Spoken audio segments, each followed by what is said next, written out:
من حالیم خلیفم من نوید فرپور چندین سال که در بارستان مرکزی علمی سرطان شناسی همچون معاون دیرکتور بکارهای خجاجی هم کار میکنم. با هر شاید همچون مثال همون بگوییم که مثال وقتی دانشگاهی بود بعد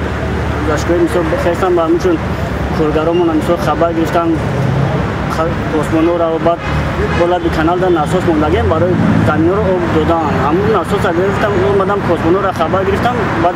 بالا به کانال رفتم ناساس خبر گرفتم که مثلا برای مراتب گم شدگی بود دو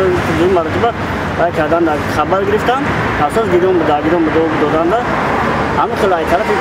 چه حیاتی نه و طرف نفرت کانال عریق و مدرسه بودم و ایزدون بودم که امریکا داداشون چکنو و قتل خانی کرده داده سازن که گفتن سه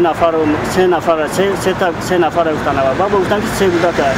و هم که برآمدم ما طرف لای کانال کردم ما میگم خیلی زمانو مثل وقتی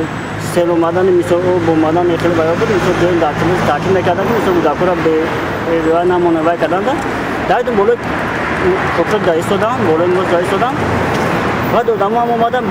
برای این چیز شده من همچون مثل در بانی هم کپرت بودم و گفتن که سه تا بوده که اومده سر من فکر کردم که خیلی مثل بالاتر با کپرت کرد مثل هم که داشتن مثل بوداکو غالیدگی هم فکر کردن بعد اومده نگاه کردن یا 15-20 minut روی استودیم دیگه اگه نیم ساعت روی استودیم بعد بوداکو اومده رسیدن دو تا دفترچه بار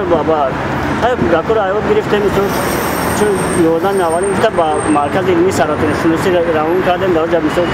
ایکومو گفتم مثل دکترو بای کردم سه ماشه گفتن که سه کس گفتن سه ماشه